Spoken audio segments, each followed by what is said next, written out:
Hi there. My name's Tom Switzer. I'm from, and please don't boo, from the ABC. That's where I work these days. Well, I used to work at a think tank called the United States Study Centre, or as our esteemed colleague from whom you'll hear later today, Mark Latham, says, the useless centre. Some people wondered why I'm not working there anymore. I was actually employed at the US Study Centre during the January 2009. This was President Obama's inauguration week. And I say to people, don't read what you read in the press. I had 8 wonderful years at the United States Study Centre, all things considered. But with my colleagues freaking out almost every day about Donald Trump after 2 months, I had to get out. Donald Trump is really the focus of our discussion here this morning. And in so many ways, he has caused a lot of angst among genuine libertarians and free marketeers, but he's also resonated with a significant segment of people like us. Some might say that's because he has the right enemies, but others say he's a change agent. You know, he's shaking up Washington in a way that not even conservative Republicans have in the past. By now, you're probably exhausted by the saturation coverage of Donald Trump's first 100 days. It's a very arbitrary figure, 100 days. But the more important period starts today on day 101. The Wall Street Journal editorial page, which from a mainstream media perspective is the closest thing that represents people like us, says in its editorial this weekend, the next 200 or 300 days will determine whether Donald Trump is a successful president or a Republican Jimmy Carter. And this week ended with some warning signs. We had some growth figures come out that showed that the first quarter, the economy grew by a mere 0.7%. So clearly, better policies need to be put in place during the next 2 years, and that will mean fixing the dysfunction between the White House and the Congress. Can Donald Trump do it? And moreover, can Donald Trump represent the sort of ideas and policies that, all things considered, we would like to see represented in Washington and America and the world more broadly? We'll have a terrific panel. Nick Gillespie is editor-in-chief of Reason TV and Reason.com. He's also a columnist with the Daily Beast, a very popular website these days. He's co-author of a book called The Declaration of Independence: How Libertarian Politics Can Fix What's Wrong with America. Nick Gillespie.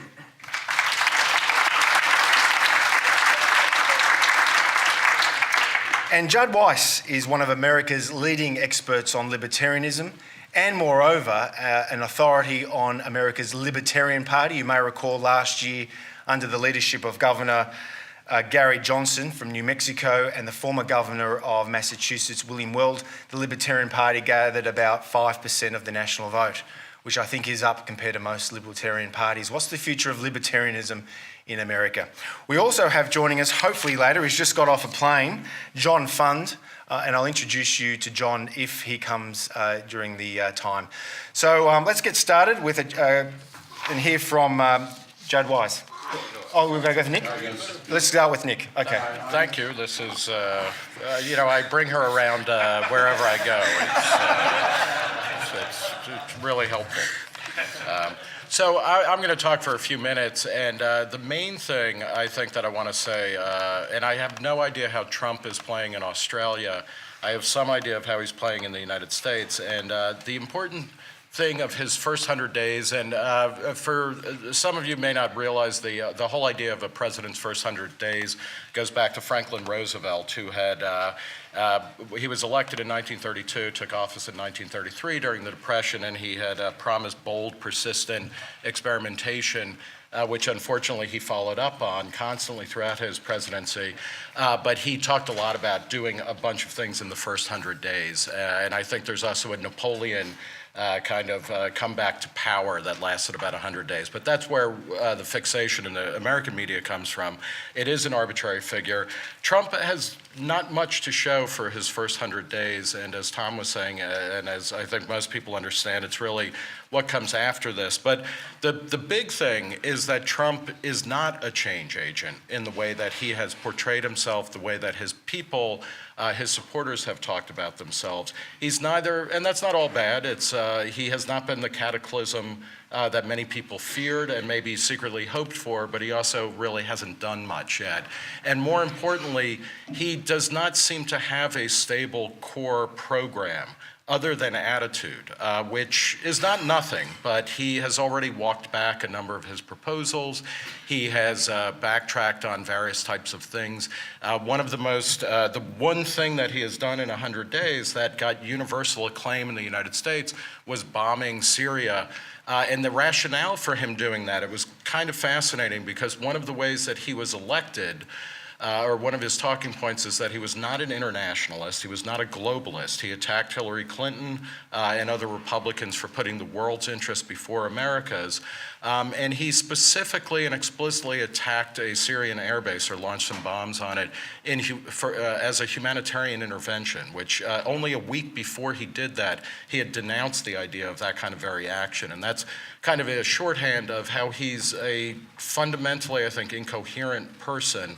And that's probably going to play out in a way that is not necessarily good for the United States or for the world. But he's done in his first 100 days so far, things that I would consider very bad, including he's tried to pass 2 forms of a refugee ban. So even as the United States is creating more refugees around the world due to our feckless and ineffective and generally immoral foreign policy, even as we're creating more refugees, we're refusing to allow them to come into our country if Trump got his way, as well as banning a number of citizens from a variety. It depends on which version. From majority Muslim countries. He came out with what he called famously a skinny budget, where he was going to cut things, and he did pass, or at least put forth an idea. It's not an actual budget, but of cutting things like the State Department, cutting things like the Environmental Protection Agency in the United States. Not bad ideas, but he also, all of the savings he plowed back into the military with the net effect of looking at a budget that covers about 1/3 of government spending. It's about the same as it was the year before. It's just kind of shifted around. He, along with the Republican Congress, failed manifestly in their repeal and replace Obamacare bill. This was probably as much as building a wall and keeping Mexicans out. The idea of getting rid of Obamacare was the holy grail of Donald Trump's presidential aspirations and his campaign. And the fact that neither he nor the Republican Congress, which is really more the issue, I think, in America, the fact that they did not have a plan in place that even their own party would support it, did not even go to a vote in Congress. Again, it's a sign that he has a lot to learn about governing and about politics, but also that the Republican Party is not really all that when it comes to being interested in cutting back government, cutting back the size, scope, and spending of government. He has made a series of some good, and I'll talk about those in a minute, cabinet appointments or naming certain types of commissioners of various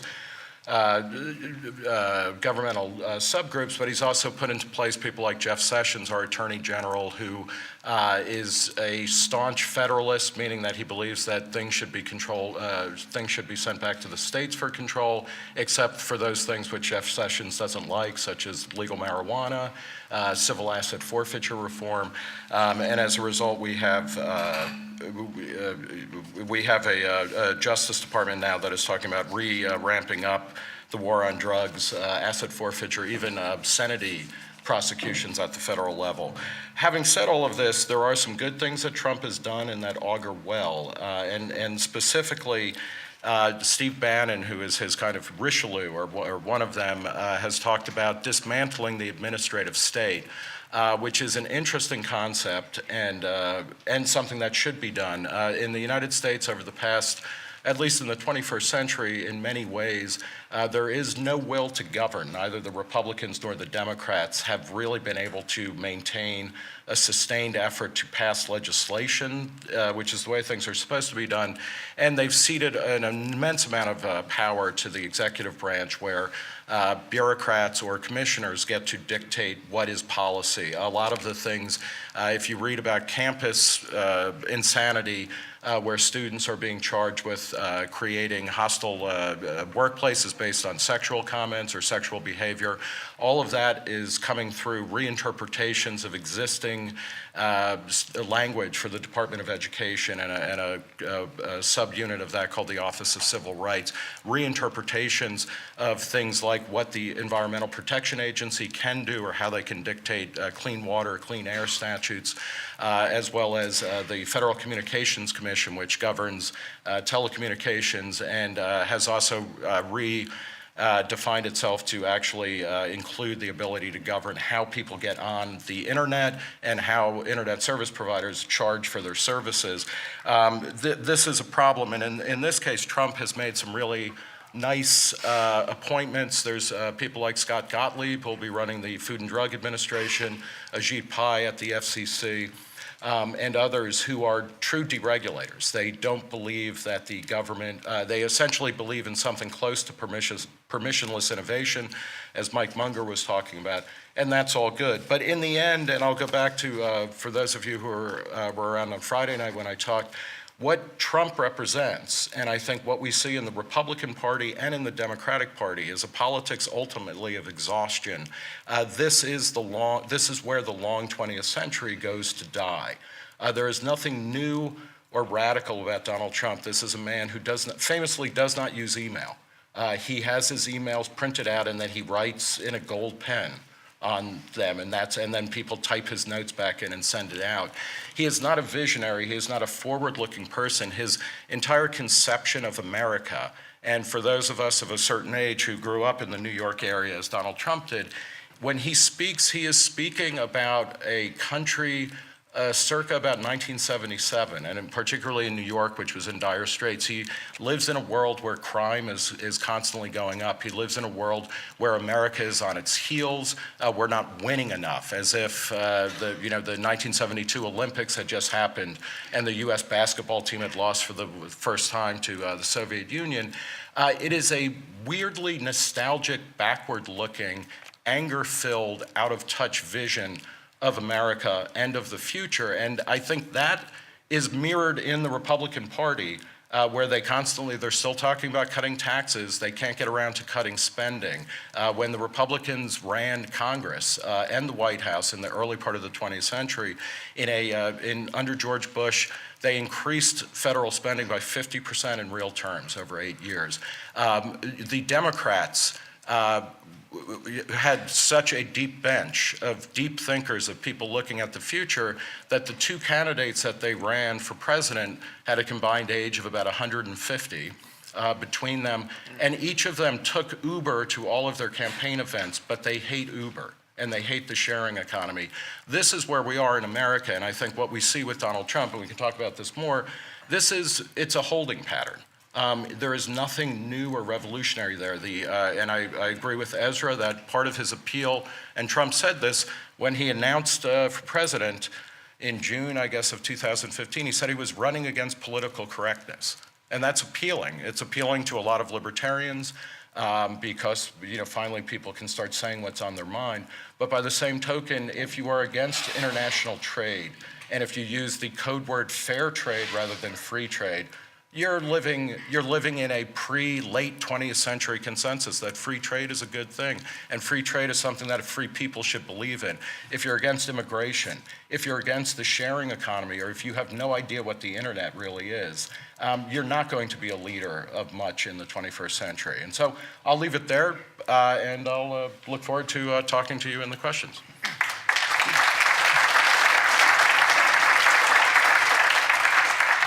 Thank you, Nick. And now for a take on libertarianism and the libertarian political movement more broadly, Judd Weiss.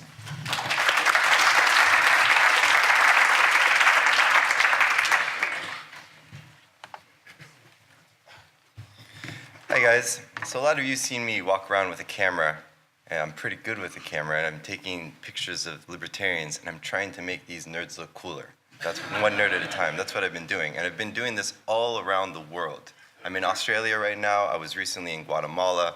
I've seen the liberty scene in Nepal, in Asia, in Bali. I've been all over the world and all over the US, because everybody who has any kind of event in the liberty scene wants me to shoot it, whether it's at a Denny's or at an international event. So I've been choosing these international events, and I've seen the liberty movement all around the country and pretty much all around the world.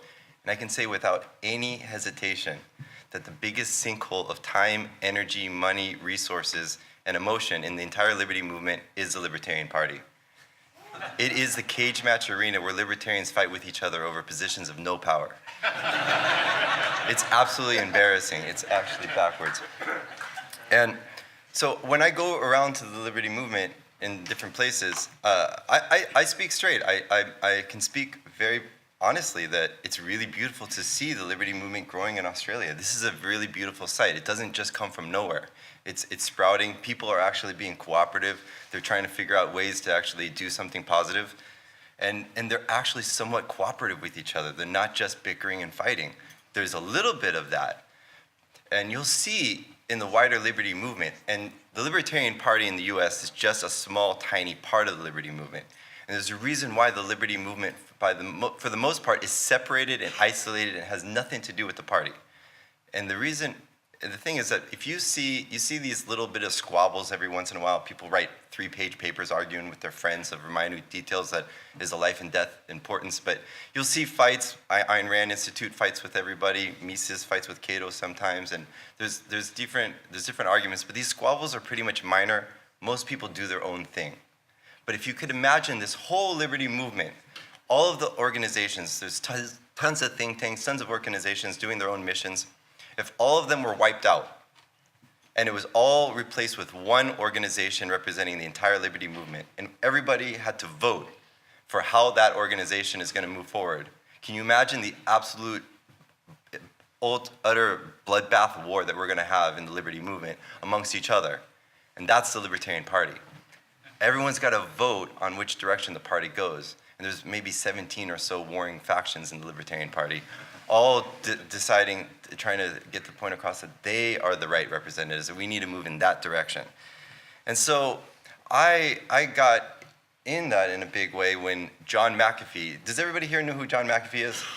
John McAfee is this crazy maniac who started McAfee Antivirus, sold that company for $100 million in the 90s, decided to eventually retire in Belize, ran into some extreme corruption with the government there.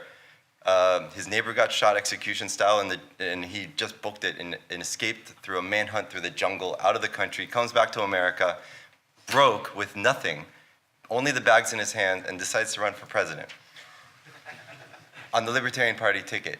He didn't win, Gary Johnson won, but I was his VP running mate. And when the opportunity came for me to run with McAfee, I was so excited. It was like a band comes in town and they're about to go on a European tour, and I have a chance to jump on the bus, and I just couldn't pass that up. So it was really cool, it was really exciting, and everybody's asking me, what was that like, running with McAfee? That was really amazing. What was that like? It was like I was airdropped into the Hunger Games. Suddenly I'm in a pit of wolves clawing and scratching, and I didn't want to fight with anybody. I just thought, this is really cool. I want to do some cool stuff. I want to reimagine what's possible. I'm not even a great public speaker. I just have strong opinions and I'll speak. I had an idea that our libertarian messaging was terrible. It was absolutely not appealing to me. It wasn't interesting, and I wanted to now have a shot at trying to reimagine something interesting, bringing a little bit of innovation, because we are pushing for innovation in the world and technology in our businesses, but libertarians themselves are completely lacking in innovation. The Libertarian Party even more so. So I come around to the libertarian movement and the different liberty organizations, and I'm coming bearing gifts. I'm bringing photos. I'm trying to make the image better. I'm trying to make it look like not just a bunch of socially awkward nerds you want to avoid, but how do you get into that? That looks cool. That's exciting. That's interesting. And it's working. It's having a powerful effect. And I didn't want to argue about it. I didn't want to write pages about it. I just took a camera and I'm OCD, and I went too far down the rabbit hole, and I took way too many photos, and I demonstrated the power of imaging, the power of packaging, and it wasn't an argument. It wasn't even, I didn't make a case. Those photos don't convince anybody we're right. They just show people that we might want to be part of this. So I come bearing gifts wherever I go. And it's only the Libertarian Party where when you come bearing gifts, you're met with baseball bats.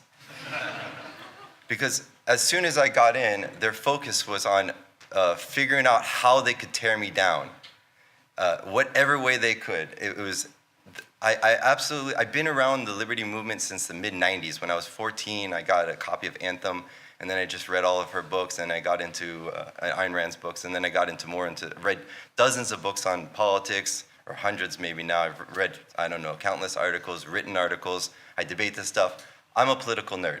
We all are nerds in this room. We're past that threshold of nerds. We're into politics.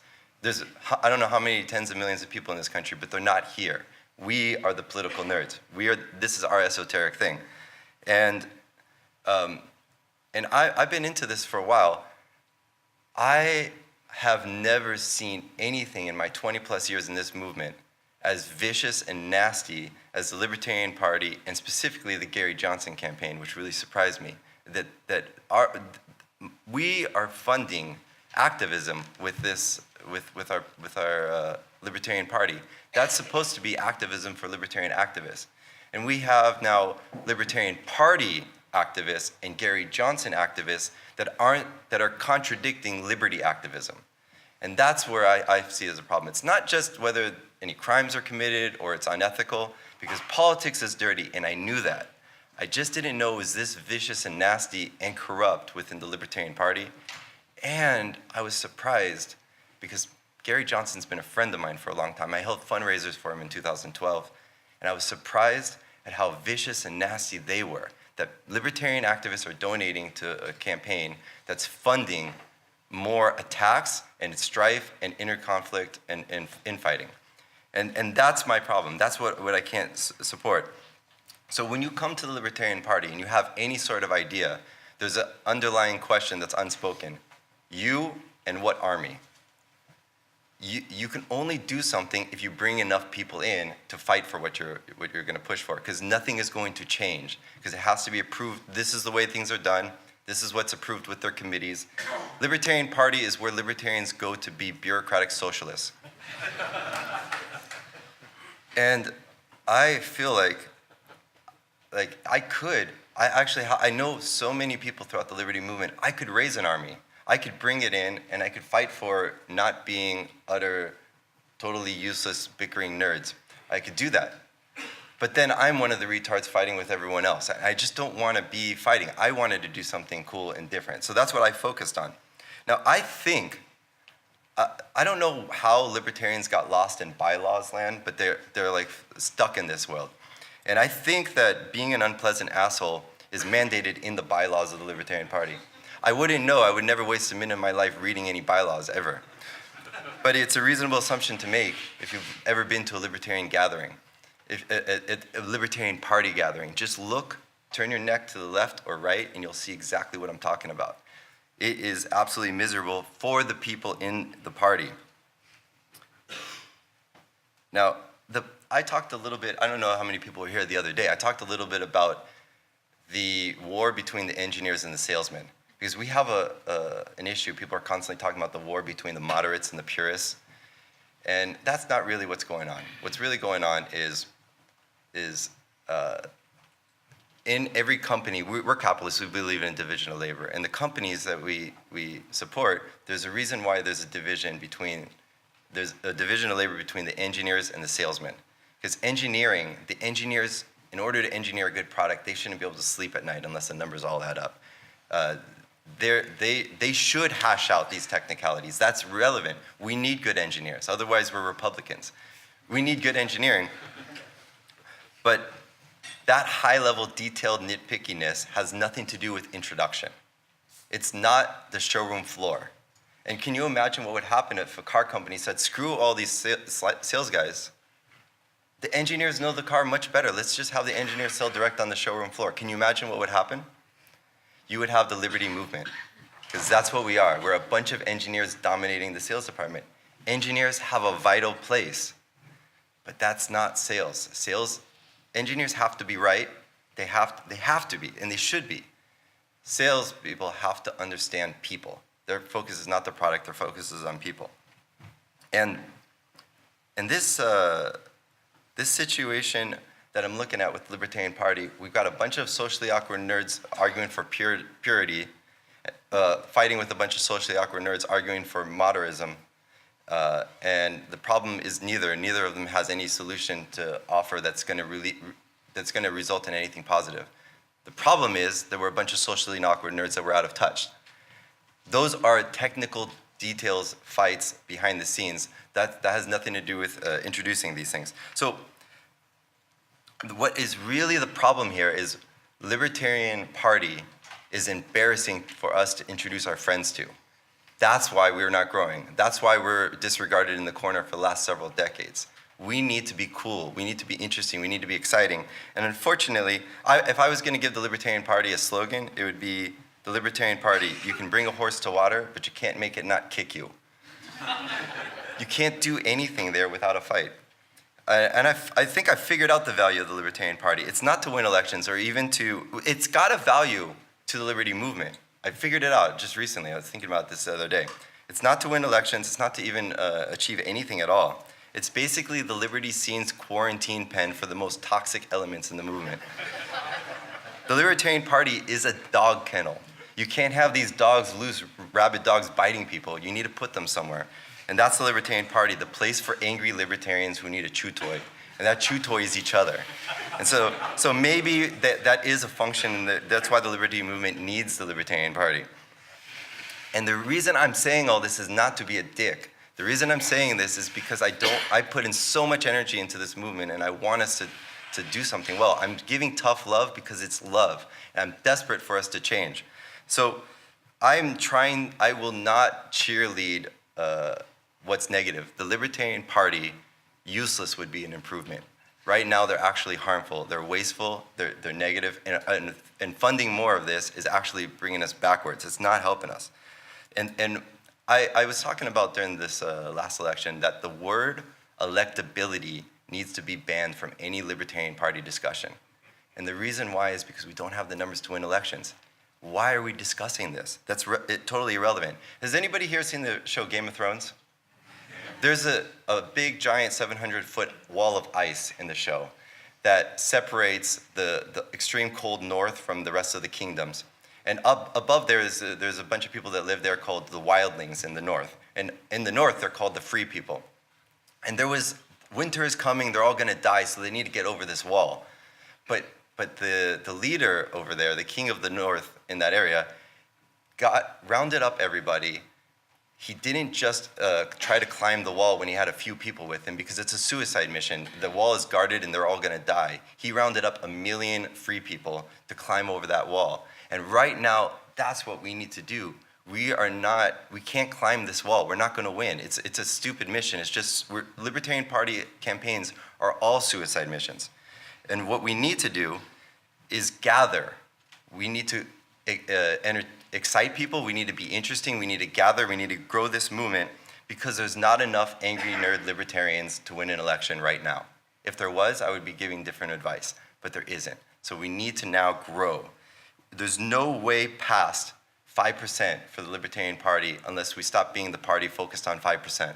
Because how exciting is that? How inspiring is it to be a part of this party that might get 5% this election?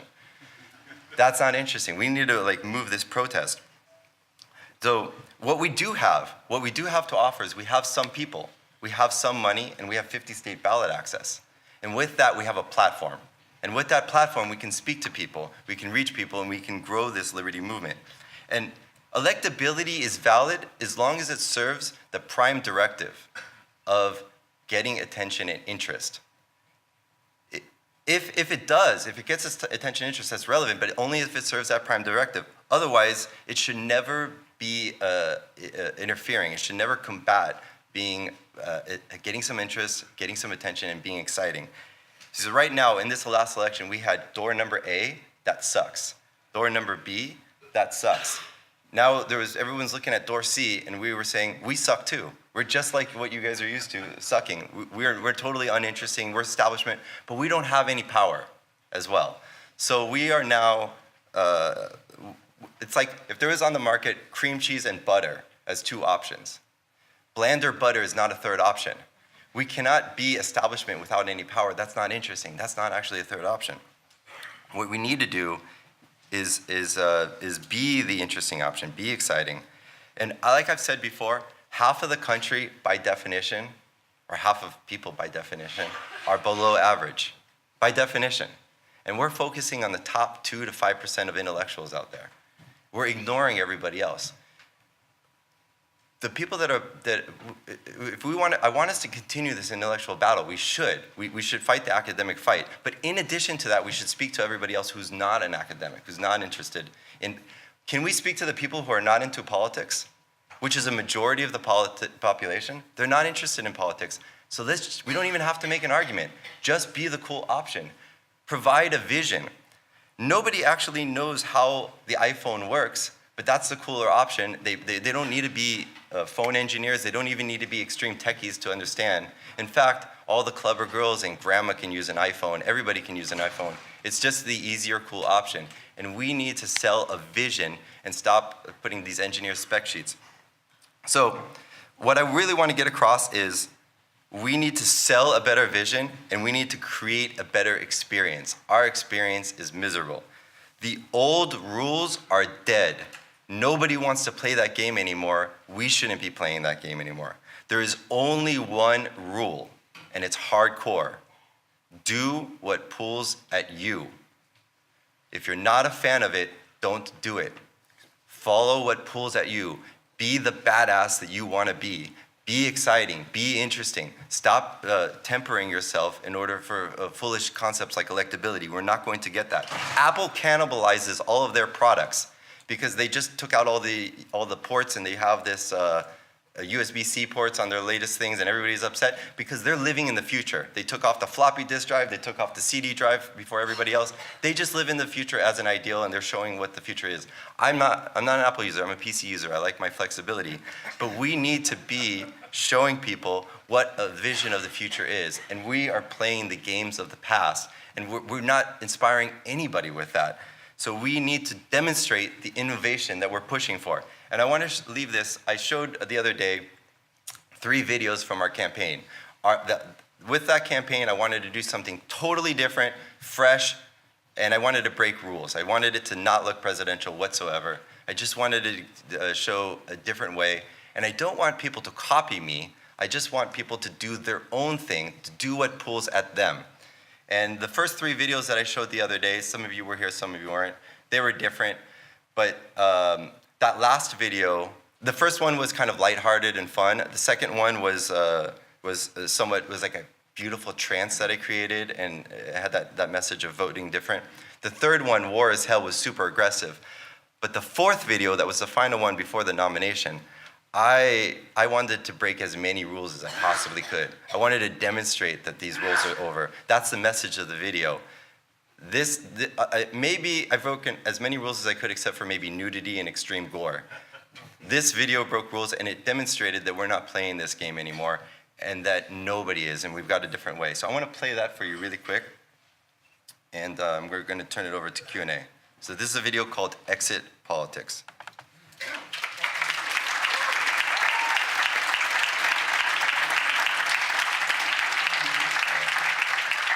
The old rules are dead, guys. Let's do something fresh and interesting for once. Thank you so much. Well, thank you, Judd. Thank you, Judd. Talking about fascism, and in a way that's sort of implying this fascism deep in the ethos here. I was struck last year, Nick, during the campaign, how all too often the term fascism was hurled at Donald Trump. And this came from not just metropolitan sophisticates on the left, but also even some neoconservatives on the right, that Donald Trump somehow represented fascism. And it's quite clear in the 100 days, clear to me at least, that the Constitution's normal checks and balances are working.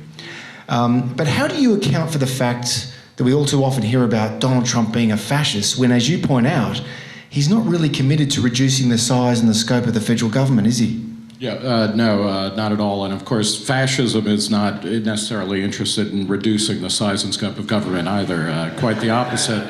I think, and Jonah Goldberg, who some of you may know, who writes for National Review about a decade ago, wrote a book called Liberal Fascism, where fascism has become just a catch-all epithet to be hurled, a shibboleth. And I think with Trump, one of the things that actually was credible about it, he made a big show early on that he was going to actually start talking to companies and saying, Carrier Air Conditioning, which is had a plant in Indiana, and he claimed that he talked with them and kept them in the company. He talked a lot about going and kind of jawboning with every CEO in the country who was talking about leaving. And his people talk about being economic nationalists, and I think that's part of where the fascism charge kind of makes sense. Again, it's not fascism. It's certainly not Mussolini's fascism or anything like that, and it's not particularly helpful as a way of talking about it. And it's a way of stigmatizing and delegitimizing. But it's in the end the important thing, and I think this is true of Trump, and actually more broadly in an American context. Libertarians and the Republican Party the small L libertarians have kind of gotten along. And it's partly because we get swayed by the rhetoric. I think a lot of people, both critics and supporters of Trump, they like the way that he talks, or they respond to the way he talks and not to the substance. And the substance of his policies are often the problem. And with the Republican Party always talks a game about cutting spending and getting government out of your lives, but they don't actually govern that way. And I think we're well past one of the things that I think Judd is getting at about a different type of politics. We're reaching the end of the welfare entitlement state and kind of the mega state, in the same way that the corporations that are growing now are not based on the old IBM, Xerox, Kodak, AT&T model, but something different. And we need to be moving towards a government that spends less and does less, but does those things well. And that means providing a basic social safety net, I think, for people, and for providing for defense, maybe some roads and courts and whatnot, and that's the vision that is going to move us into the 21st century. Thanks, Nick. Judd, you paint a fairly pessimistic picture there about the Libertarian Party, but some might say the splintering of the major parties, not just in the United States, but around the world, the disenfranchisement, the disgust with the two-party system, the splintering of these parties actually helps the libertarian cause. But how would you respond to this question from Hannah? Would we be better off leaving the Libertarian Party behind and go back to the change from within the model for the GOP or even Liberal Party? That is, work within the system the way that to some extent Trump succeeded. I would like to do some sort of a hybrid where we shouldn't be Libertarian Party activists. We're liberty activists. We're pushing for a freer world with less force interfering with our lives. So whether that it can be achieved through the Republican Party or the Libertarian Party, I don't care. The real goal is our cause. And when Libertarian Party activists become Libertarian Party activists in sacrifice of liberty activism, they're lost. The Libertarian Party becomes lost. So I would love if we have real liberty candidates in the Republican Party, for the Libertarian Party to actively get behind them. And then when we have some crappy mainstream candidate, that the liberty activists throughout the Republican Party bolt and start voting for the Libertarian candidate at that time. Let's just do a hybrid. Wherever we can, we should promote that. I feel like Trump was essentially America sending King Kong to Washington. And that gorilla is breaking things. He's breaking good things that we do like, and he's breaking bad things that we don't like. I'm glad that the power ties have been cut. A lot of people have just stayed in power, and that's been cut. But Trump represented, whether he achieves what he represented or not is a different story, but what he represented was breaking, he represented some extreme disruption, and a lot of people were really excited about that. And he was the legitimate anti-establishment candidate in this last election. Hillary Clinton wasn't. She was establishment as all hell. And then the Libertarian Party decided to go establishment, but without any established power. when there was a rising anti-establishment movement throughout the country, we went establishment. And we just decided to tell people we're useless, we have no power, but we're establishment too. Trump was a legitimate anti-establishment candidate. People were really excited, they wanted a change. We could have capitalized on that, we didn't. And so the libertarians need to remember that they're liberty activists and never to sacrifice that. Because differentiate or die is a marketing principle that we need to relearn. We need to be different. If we're trying to go for the Midwest housewives or the people that want to be comfortable about their politics, we have no future, because the people that want to be comfortable about their politics aren't interested in libertarianism. We need to go for youth and invest in that way. Okay, question for both of you. David here asks, notwithstanding Donald Trump's flaws, isn't his disruptive influence positive? And on that note, Karl Rove, a former senior advisor to George W. Bush, he wrote recently that there were actually some respectable achievements under Donald Trump that do resonate with people like us. He recruited an impressive cabinet. His spectacular Supreme Court nominee was confirmed. He green-lighted the Keystone XL and Dakota Access pipelines. He froze hiring of many federal workers, required rescinding 2 regulations of equal cost for every new rule created. He signed laws repealing last-minute Obama regulations that cost the economy billions, and the stock market is up something like 15% since Election Day. So doesn't that show that Trump's actually doing some good things? Nick? Yeah, as I said, he is not the fifth horseman of the apocalypse that people were talking about. I want to point out, taking Karl Rove's advice on things is a dubious thing, because he managed to shepherd a president who left office with the lowest approval ratings in U.S. history. So we need to take that with a grain of salt. But Trump is not a disaster, and one of the things that I think is the hardest. One of the things that is difficult for both his supporters and his detractors is to acknowledge that. For libertarians, and I speak after Trump was elected at Reason, we've got, I guess, about 30, 35 journalists on our payroll, and we had a conversation about, okay, what do we think about Trump and what do we do? And many, a subset of people were so upset at the idea of him being president that their journalism was suffering because they can't get past, what objectivity went out the window, didn't it? Yeah, and I'm talking about on our staff, and one of the things that we're trying to do is to peel away from the personalities to the actual policies, and that's where the rubber meets the road. And this, to my mind, what is disturbing is that Trump, and he likes being a distraction. He likes to distract from failures in his actions by being very verbose and whatnot. But also, he's distracting us from Congress, and that is really where the power in American government should lie, and they are not doing their job. And Judd? Yeah, look, unfortunately, Joe, we are out of time. But let me just finish with a Karl Rove quote. He apparently said in 2002, just before the US election, he said, "We are an empire now, and when we act, we create our own reality." And then we had the Iraq War. Judd, just very quick. Yeah, Tim gave me a minute. I'd like to admit that Trump is a guilty pleasure for a lot of libertarians, including me, who don't have much faith in the US government. It is kind of fun to see him rankle people. And I honestly believe, if we really look back, one of the most important reasons why he got elected, I think, was actually Anita Sarkeesian, who really riled up all these gamers and was the prototype to the precursor to the alt-right movement. They gathered everybody together, and the alt-right shouldn't have passed up libertarians so fast, but they were interesting, they were exciting, they were a fun thing to be a part of, while libertarians were stale and crusty. And we need to learn from that. We need to go and be bold and be exciting. Anita Sarkeesian got all these Gamergate people together to fight this intrusion, and now they're there and having a great old time, and they had fun, and they got Trump elected. We need to learn from that.